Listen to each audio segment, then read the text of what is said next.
All right, so today I am joined by Vince Kelley and Adam Graber, who can be seen in the Golden Girls The Laugh Continues tour. How are you both doing today? Good. Doing great. Good, good.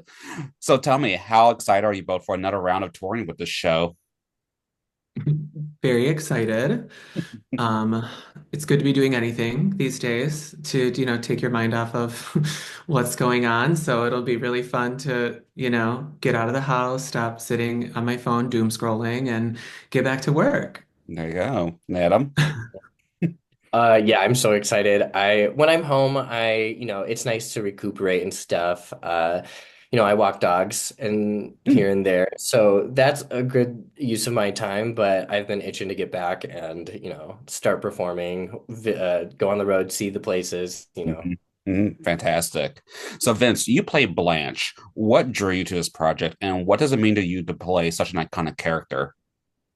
Um, the project kind of, I worked for the company beforehand, before with a different production. So I've kind of got to experience the birth of the show, the kind of creation and going through all the steps. So it's just been really fun to be at this point, something that we've been working on for almost like 3.5 years to finally, really hit the ground running, get on the bus and stuff. It's super cool. And Blanche was always like what I wanted. When I was first approached by the project, they were like, would you like to be Rose or Blanche? And I think they were asking if I wanted to be Rose because they know that Rose was going to be the hardest part in the show. And Mhm. I said, I don't want to do that. So I wanted to play Blanche. I just think that she's really fun and she's kind of sexy and she gets the best costumes, which is something that I enjoy about Blanche. And she doesn't take herself too seriously. And I think I need maybe more of that in my life. I need to borrow that from Blanche to not take myself so seriously all the time. Perfect. And Adam, you play Rose. So, what drew you to this project, and what does it mean for you to play such an iconic character? Kind of like Vince. Vince is, more involved at the beginning, but we worked together previously, and he called me in to read for the show for Rose, which was great. Actually, I think I was called in to play Sophia at Sophia, Oh, yeah. really? Yeah, and then the director shot me an email the night before and was like, "Can you actually read for Rose?" And I was like, "Oh, okay, let me put I think together one of the an other roses impression." like canceled their Mm, audition. gotcha. Yeah. So, I put something together, but I really fell in love with the character. I mean, I grew up with, the Golden Girls, so Mhm. watching Betty White was always like a treat, huge role model for my career. So to play it is, a little daunting, but I've had so much fun stepping into the role. My costumes just happen to be sweaters because that's what she wore, and it's a hot stage, but it's a hot show. Yes, yes. And the show is written by Robert Lalo. Is that how you pronounce his last name? Lalo? Lalo? I think so. That's how you say it. Well, Yeah. and directed by his husband, Eric Swanson, who I've interviewed several times before. Oh, they're not.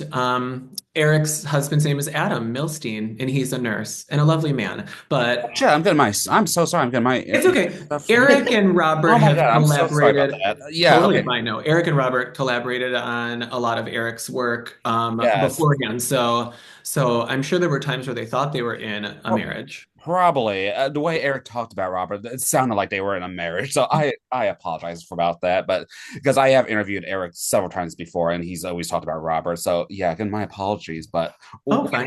what has it been like collaborating with them?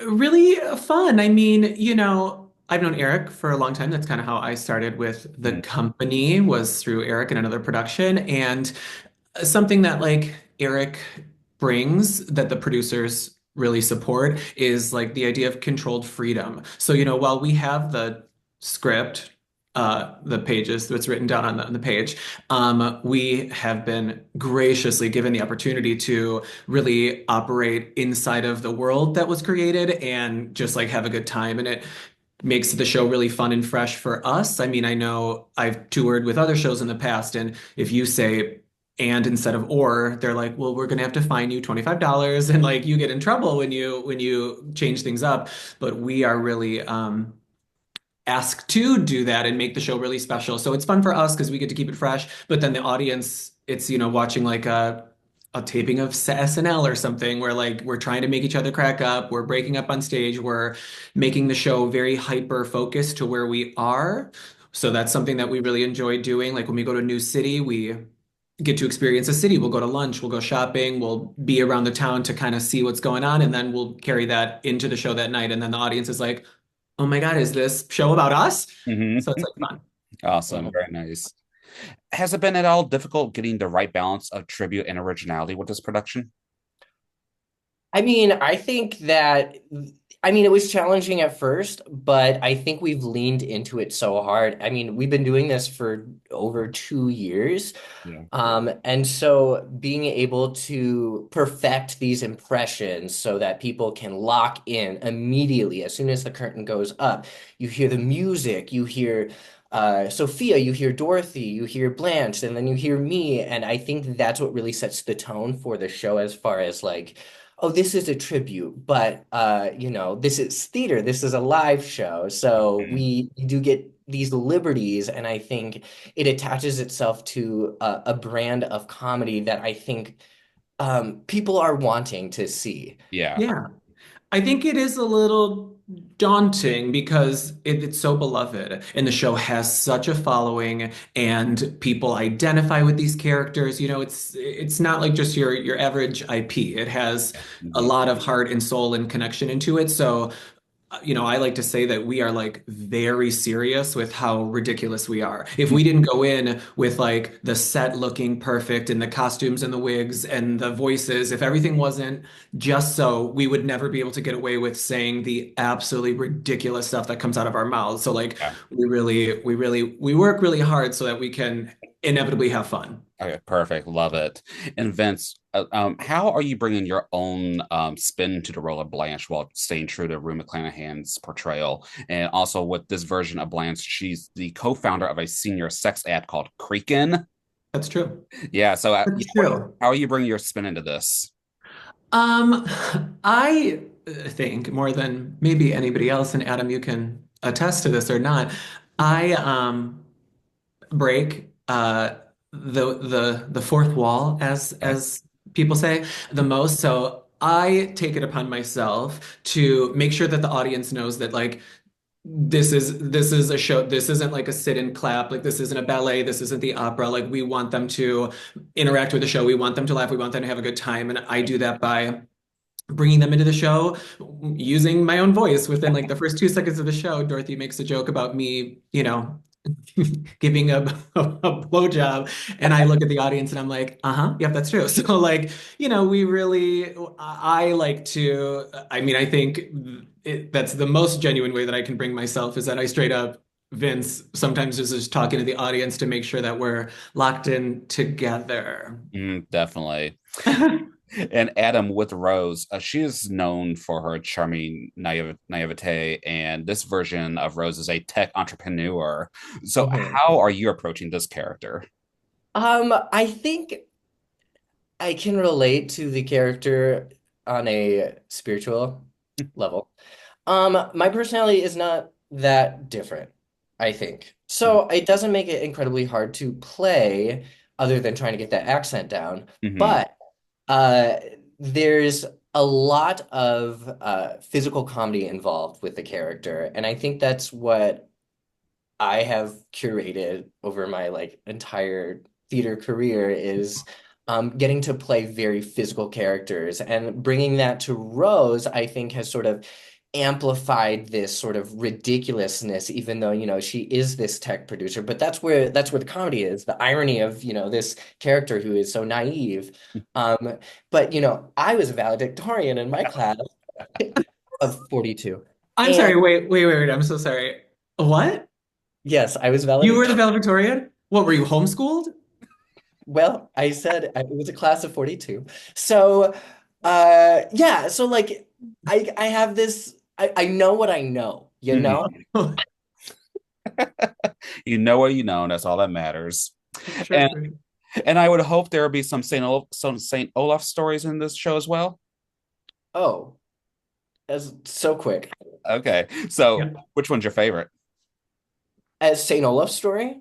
Yeah, that you saying this. Uh Oh, that I say? Yeah. Okay, so I don't want to do any spoilers, but I Okay. can do my favorite one from the show.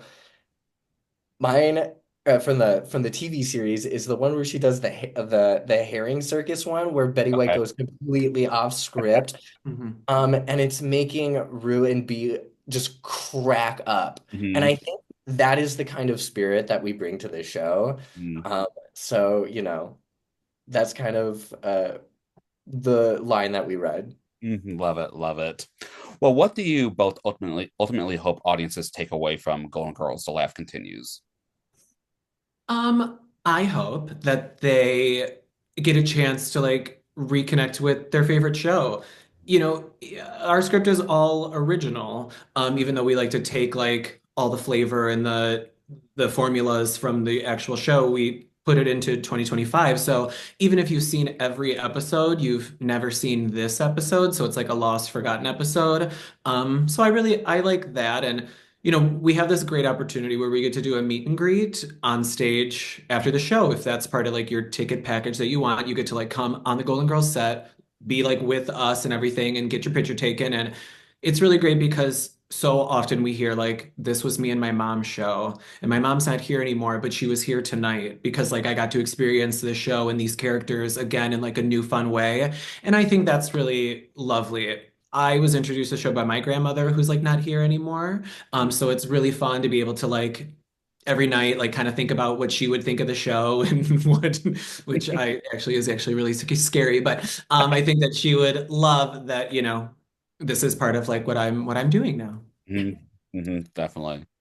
I think just going off what he said, like this multi-generational love for this show. And I think when people come to see this show, I think they're very curious because we as actors are probably the furthest thing from a Golden Girl. But that's, I think, what makes this so unique is that it touches, everyone's hearts, no matter who you are. And it brings us all together with this same sense of love for the girls and this comedy that comes about just because like we have young people coming to the show. We have, people who watch the show originally, people who want to bring their friends who like actually have never seen the show, but there's something about our show that they really like. And then they go home and they're like, they'll watch the episode, they'll come to our show multiple times, and then they'll come to the meet and greet and tell us their experiences. So I think it's just really cool to watch people relate to this show in a way that I wasn't expecting. Yeah, definitely for sure.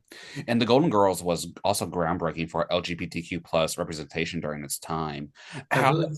does Golden Girls The Laughs Continue build on that legacy in 2025?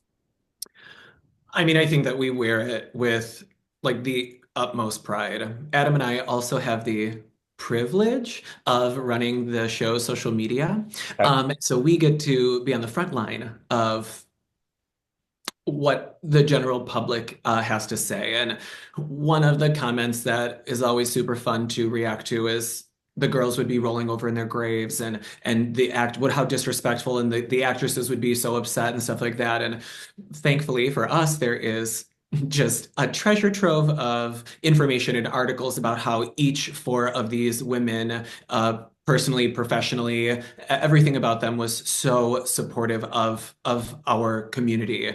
I mean, every one of them has wonderful, generous ties to the LGBTQ community. And even in real time, when the show was airing in the late 80s and early 90s, it was tackling issues that were not able to be spoken about on primetime television, let alone the number one show. But because it was said through the lens of this older women, it was passable and they were able to like, have some conversation and create some dialogue. So we really like that legacy is what our show even is functional. Our show is even up and running because of the legacy of not only those four women, but the writers, the producers, the people who pushed for that kind of stuff. So we're super proud. Our whole company is LGBT owned and operated. Everybody on the bus, well, not everybody. We brought on like a couple more straights for this time. We're almost fifty Yeah, fifty, which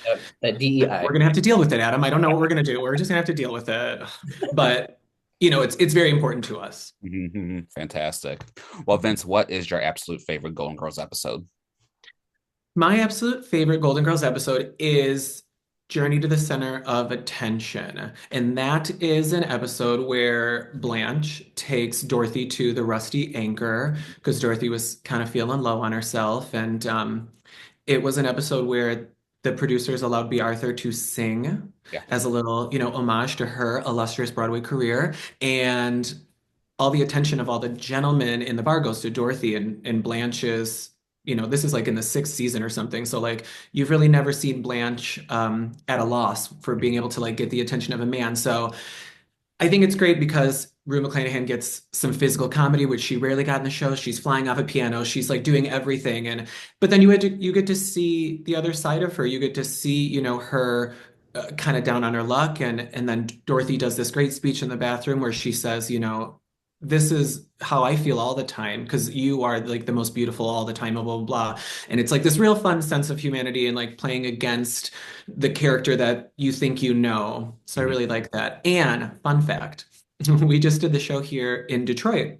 Okay. And we brought in these two wonderful collectors from Colorado, and they have like a ton of costumes from the show that the girls wore on the show and in real life. Oh And they had the red sequin little fringe dress that Blanche famously my wears in that episode. God. So like being able to like not only have it be my favorite episode and Blanche and Rue McClanahan, but to like be able to like hold and feel that costume was super special. Yeah, that's amazing. Love it. And Adam, what about you? What's your favorite episode? I mean, I have so many favorite episodes just because what Vince was saying when the character kind of surprises you and goes out of the norm of what you expect them to do. Mhm. But my favorite episode is definitely A Piece of Cake, where it is, it's her birthday and it has this Oh, heartbreaking scene. And the thing is, oh, Rose is known for being so like, cheery and fun-loving, and then Betty White delivers this incredible monologue where she says goodbye to her husband, and it's like a flashback before she comes. And I remember like I always have Golden Girls just constantly running, background just because it's for work. I can say it's for work, Yeah. and but it's kind of like this, halt in this show of like comedy, zinger, joke, and then woo, here is this heartfelt, heart-wrenching monologue to her dead husband. So it's just an incredible performance from Betty White that I just think it shows so many layers and dimensions to the character. I agree. such a good episode. That's a good one, Adam. That's a very good episode. I love it. Well, there have been some talks and rumors of some kind of reboot to happen with the Golden Girls. What are your thoughts on that? Bring it on. I mean, I'm always so excited. You know what is real that is coming up is the that new show with like Nathan Lane and Matt Bomer and Mid modern century. Mid-Century Modern. Or, yeah, Yeah. yeah. Hmm. Yeah. So I'm really excited about that. I'm glad that like, I mean, the Golden Girls don't need any more publicity, obviously. They're doing great. But every article that I'm reading, they're like the Golden Girls-esque show, Yeah. a send-up of the Golden Girls. So I think that that's really cool. I think it's really fun. I can't wait to watch that. But like, bring it on. I'm all for it. Amy Poehler, who was it? It was like Amy Poehler, Maya I Rudolph, Rudolph. Tina um, Fey, Hey. Tina Fey and Lisa Lisa Kudrow. Kudrow. Oh And I'm yeah. like, who's Sophia? Yeah, out, I mean, out of all of them, I would think maybe Maya Rudolph might be Sophia. oh, she'd Yeah, be yeah. such And I'm a like, yeah, I'm fun like, who's little. the sexy one? Not that all of those women are not sexy, but I'm like, you're just picked for women of a certain age and just said, it's a show now. Yeah, So I think that's fun. But that's what AI will get you. Just you Yeah. can make anything you want. definitely. There you go. Yes. I think it's so fun though. I think people are always quick to be like, this is gonna ruin the show, or like, something very negative because they want to keep this precious memory of what their show is. And I disagree. I think, this is proof of the legacy of the show. It is so good that people want to take the spirit of it and create something new, and like you don't have to watch it, Mhm. like it's not ruining your experience, Yeah. because it'll always be there. It is always just there, so like just let people enjoy it. I'm enjoy it. Yes, definitely. All right, guys. Well, how can one stay up to date with the tour? You said it's on social media.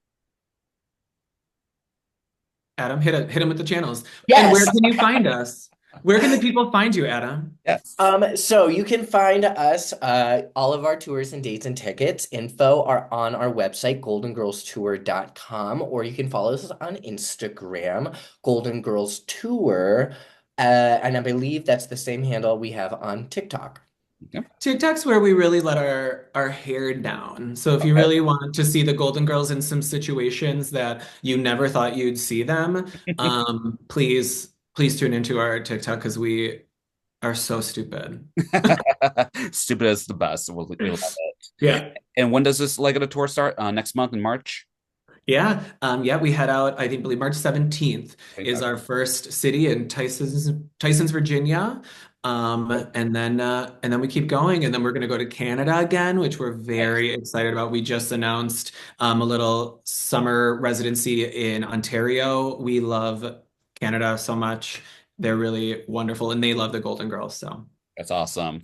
Well, are you both on social media as well personally? Mhm. yeah. Want to plug your handles? My name's at Vince Kelley with two E's, Kelley. Adam. Mine is allegedly underscore Adam Graber, where you can see all of my dog photos. So much dog. He's so cute. He only has three legs. Mhm. Aw, aw. He's Well, in remission. He had cancer. gotcha. Okay. Well, we love dog photos. Love it. All right, then. Before we wrap up, are there any other upcoming projects or anything else you would like to say or mention or plug at this time?